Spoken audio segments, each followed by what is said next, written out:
Well, hello, my YouTube friend. Tonight it is my pleasure and my honor to present you this marvelous little piece of cutlery coming directly from my buddy, the French knife maker Manu Lebrun for ELB knives.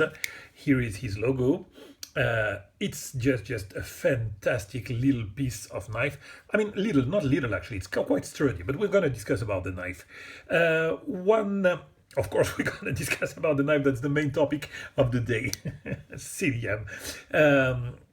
So yeah, Manu Lebrun is a French knife maker and a tactical French knife maker, which is not really usual because basically French maker, they are more known for their traditional knives, way more than tactical knives that are more the realm, I would say, of the American makers. Some other from Europe, but really French are not really well known for their tactical knife makers. But now, we have, of course, this Manu Lebrun, we have Tashibarusha, that went from designing knives to making knives now in a more casually, we have also Jerome Hover. I've already presented a couple of knives from him, Thierry Savidan and others, but basically Manu Lebrun is one of our best, it's our best hidden treasure here in France, because this guy is mastering the art of the tactical craft knife to a point where basically I see no real flaws, and I think that knife can stand up and be compared to whatever, Morrisons, Mayo, whatever. This knife is at the top of the craft. The fit and finish is absolutely phenomenal, but we're gonna look at it more closely in this overview.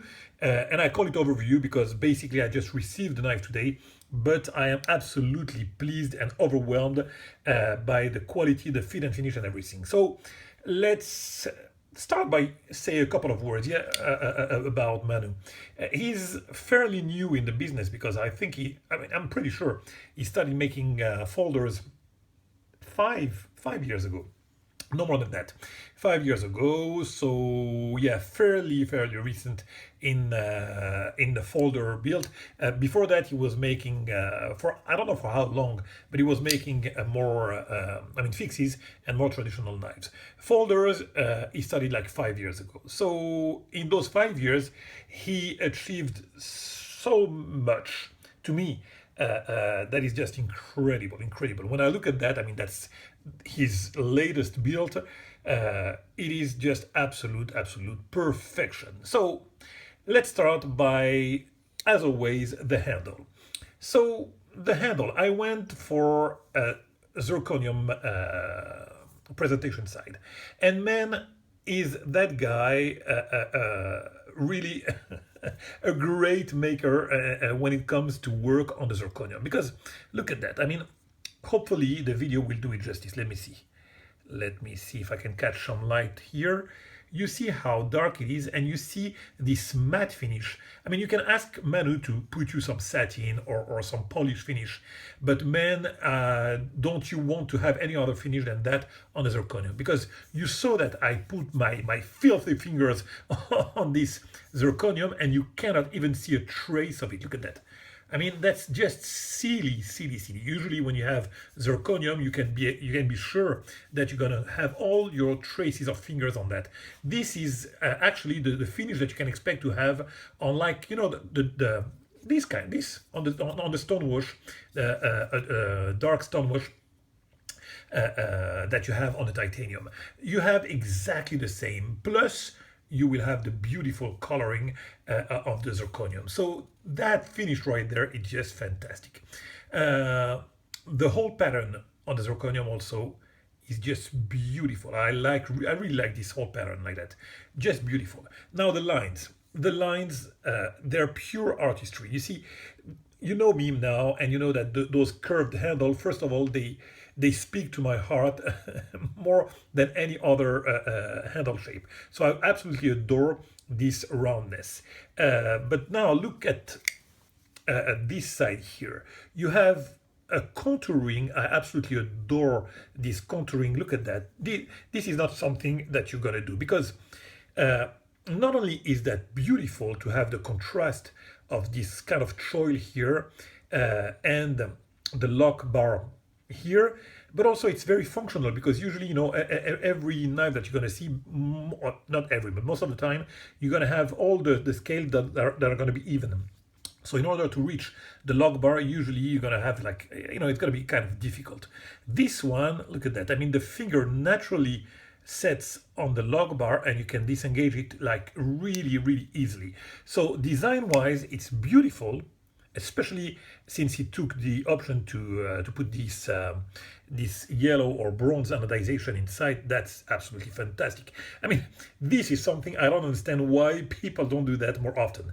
Look at that. I mean, you have a hole pattern here, and you can appreciate the holes actually design-wise, artistically wise. You can appreciate them when the blade is deployed, and you see the reflection of the bronze inside them. It catches the light, and it brings some really beautiful contrast.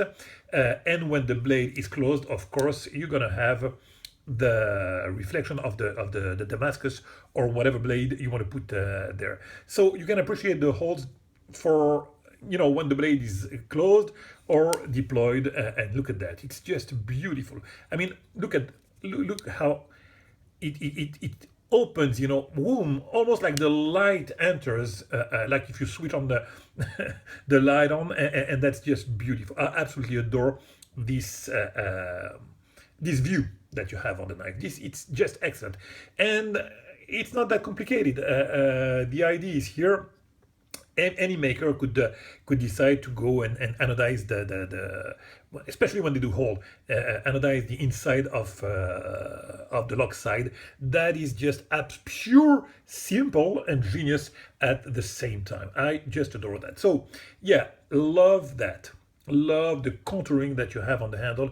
It's yeah, chamfer here. I mean, it's not overly contoured, but when it's contoured, it's really nicely done. Really nicely done. And just overwhelmed with that. I like the fact that he went for black screws with the zirconium. Really nicely touch. Nice touch. I like the color and the accents of bronze yellow that you have on the knife. So you have the pivot color. The pivot is it's not a custom pivot, of course, but you know, if you want to play with it a little bit, of course it's a Torx, so it's going to be easier. I don't know, you know, I don't like to see Torx on a pivot, but when you have a color, somehow it brings some something to the knife. I mean, I hate to see only the Torx, but whenever you have a color around, that does it for me. I mean, I dig it, but most of the time, of course, I would go on a custom knife like that. I would choose basically a custom pivot. That would be my only complaint, I would say, the only one. And also the hardware could be a little bit classier, but you know, nothing really really bad. On the lock side, it's titanium, and I absolutely adore those dark finish, very dark acid stone wash on the titanium. Very nicely done. Also the color around the pivot here. Here you have the lock bar stop that has been invented, as you know, by Rick Hinderer. I see no use for that, but you know, it brings some accents of bronze. I've never really dig the lock bar stop. I don't think that it's truly a really nice feature on a knife. You know, here it's kind of okay, but you know, I like when you have more simplicity. You know, to have something like that just in the middle of your knife doesn't bring a lot in the knife. So the function is okay, but to put the lock bar stop like that, it's not something that I really appreciate. And you have a lot of features and a lot of options to have the function, the lock bar stop function, and not have this this feature here just in the middle of it. It can be inside the scale, it can be a part of the pivot, whatever. You know, you can use the feature, you can have the feature without this disc here. Other than that, so that would be my only complaint, you know, that the custom pivot here, the lock bar stop. But on this one, actually, I dig it because again, it brings some bronze accent, and I really like it. Look at this clip, very, very nice clip. Not protrusive, kind of in the middle of band and 3D.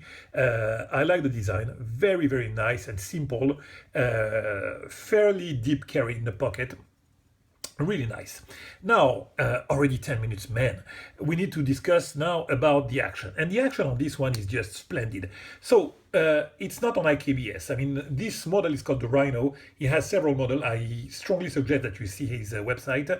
This is the most famous, but usually even more famous is the Rhino flipper, you know, and the flipper is on IKBS. This one is not on IKBS, but believe me when I tell you that the action is absolutely smooth. I like the opening with the index. I think it's, you know, the cut on the blade here is not really large, so you don't have a lot of reach, you know, with the thumb. But if you just put your finger just, you know, down here, you can definitely flick it. Or you can also deploy it, you know, smoothly like that. And yeah, as I said, it's not on IKBS, but it's pretty smooth. And that's, yeah, it's enough smooth for me, and it's really nice. Now, as I told you, deployment really great. The engagement, look at that. Absolutely rock solid engagement and no play whatsoever. The tension of the lock is just perfect, and there is no stiffness whatsoever. As you can see, it's like, yeah, 30%, so that's perfect. It's rock solid and yet very smooth. The centering, as you can expect, is perfect. The detent is fair. Remember that it's a thumb opening, so you don't want to have too much of a detent, you know, otherwise you would break your fingers in order to open it. So that's just the perfect ratio for me when it comes to the detent. The tolerance is fair, not the best in the world, but fair tolerance. So great action overall. Now look at this blade. What a beautiful grind. Beautiful. The etching could be a little bit better. You know, you see some traces here on the etching. It's not perfectly even, but again, I have to say some wrongs about the knives. Otherwise, you wouldn't hear me. The Damascus is perfect. The edge is just insane. Look at that. I mean, I'm gonna shave myself a little bit. Look at that. That's laser sharp. It's just absolutely insane. I just put the look at that. It's just no words needed. I mean, you just saw that just like me. You know, that's laser sharp. So perfect edge geometry. Very nice. Look at the thickness of this blade. I really like the jimping that he does because it's very effective and elegant at the same time. Front jimping also here on the blade. The feel in hand is fantastic because of the design of this handle, and yeah, the finger fits perfectly. I mean, they all fit perfectly in the handle, but that is also due to the fact that it's a curved handle, and it's always better to be a great fit. You know, you don't have any hot spot with the clip. That knife could be a perfect EDC. I wish I had another one now to use it as an EDC because this one is a dress version. Actually, yeah, I'd love to have a real EDC on this one. Look at those. So it's a pillar construction, and believe me, those are custom. Look at that. I'm going to try to focus on that. They are, I mean, the standoffs, they are humongous, and they bring a really nice accent between, you know, the darkness of the scale, whether it's the zirconium or the titanium, and this bronze brings a really nice accent. Another one, actually, you know, when you turn around the knife, look at that. You have those black and yellow, and you know how much I like black and, or if you don't know, I tell you, I like the contrast black and yellow.